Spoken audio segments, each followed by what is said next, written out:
Welcome to our 4-day family adventure in Taipei. But first, pagkababa namin ng plane, we took the rail straight to our hotel. Lunch was at the lobby, perfect kasi katabi ng kids playground. So habang kumakain kami, kids were happily playing. After that, we decided to take it slow. We walk around the nearby parks, enjoy the fresh air, and of course, hindi mawawala ang milk tea at konting sweets for the kids.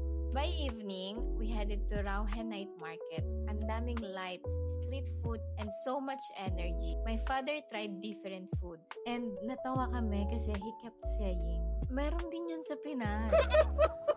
The next day, we booked a private tour through our hotel.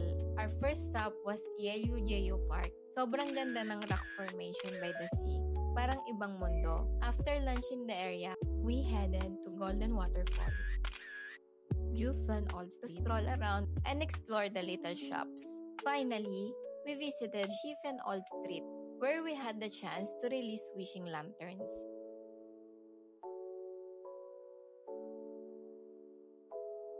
Day 3 started at the iconic Taipei 101. Grabe, breathtaking in person. Then we spent the afternoon at the Taipei Zoo, where the kids were so happy seeing the animals. What I love about Taipei is sobrang family friendly. May stroller rentals sila everywhere. Later, we dropped by Chiang Kai-shek Memorial Hall, a place full of history and beautiful architecture. And sakto, hindi na siya masyadong mainit sa mga oras na yun. That evening, we had takeout dinner back at our hotel.